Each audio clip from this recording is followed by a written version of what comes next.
დონალდ ტრამპმა ოვალურ კაბინეტში ნატოს გენერალურ მდივან მარკ რუტესთან გამართულ შეხვედრაზე კიდევ ერთხელ განაცხადა, რომ გრენლანდიის ანექსია სურს და მიანიშნა, რომ ამერიკა სტრატეგიული მნიშვნელობის კუნძულზე დამატებით სამხედრო ძალების გაგზავნას გეგმავს.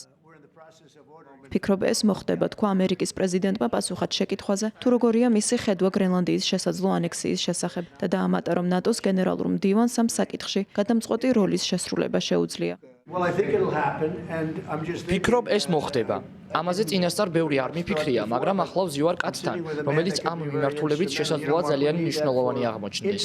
მარკ, თქვენ იცით, რომ გრენლანდია არა მხოლოდ ჩვენი, არამედ საერთაშორისო უსაფრთხოებისთვის გვჭირდება.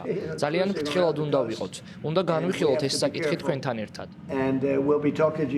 მთელი ეს რეგიონი ძალიან მნიშვნელოვანი ხდება ბევრი მიზეზის გამო.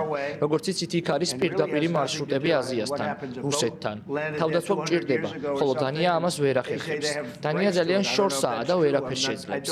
200 წლის წინ იქ ნავი გაჩერდა და ამიტომ თვლიან, რომ გრენლანდია მათ ეკუთვნით. არ ვიცი ეს რამდენად სიმართლეა.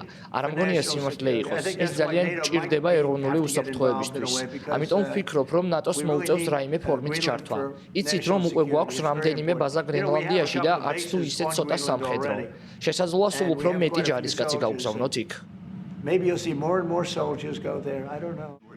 თავის მხრივ მარკ რუტემ აღნიშნა, რომ ამ დისკუსიაში სამხედრო ალიანსის ჩაბმა არ სურს, თუმცა აღიარა არქტიკის რეგიონის სტრატეგიული მნიშვნელობა. გრენლანდიის ამერიკის შეერთებულ შტატებში გაერთიანების საკითხი მსურს ჩემს მიღმა დარჩეს. არ მინდა ნატო ამ საკითხში ჩავთო. თუმცა რაც შეეხება არქტიკას, ამ მხრივ აბსოლუტურად მართალი ბრძანდებით. ჩინელები ამ მარშრუტებს იყენებენ, ვიცით ისიც, რომ რუსები უკვე იარაღდებიან. რუსეთის გარდა 7 არქტიკული ქვეყნის ამერიკის შეერთებული შტატების ხელმძღვანელობით ერთად მუშაობა ამ რეგიონის უსაფრთხოებისთვის ძალიან მნიშვნელოვანია. დონალდ ტრამპის განცხადებას მალევე გამოეხმაურა გრენლანდიის პრემიერ-მინისტრი მუტე ეგედე, რომელიც ცოტა ხნის წინ საპარლამენტო არჩევნებში დამარცხდა. მან ამერიკის შეერთებული შტატების პრეზიდენტის მიმართ წინააღმდეგობის გაძლიერების მიზნით პარტიების თავმჯდომარეებს შეკრებისკენ მოუწოდა. ამერიკის პრეზიდენტმა ჩვენი ანექსიის იდეა კიდევ ერთხელ წამოჭრა. ამას ვერცერთ შემთხვევაში ვერ მივიღებ. პატივს ვცემ არჩევნების შედეგებს, მაგრამ ვფიქრობ, გარკვეული მოვალეობა მაკისრია. ვითხოვ პარტიების თავმჯდომარეების ყრილობას. ჩვენ უნდა გავაძლიეროთ ტრამპის მიმართ წინააღმდეგობა. ნუ გვექცევით უპატივცემულოდ. საკმარისია.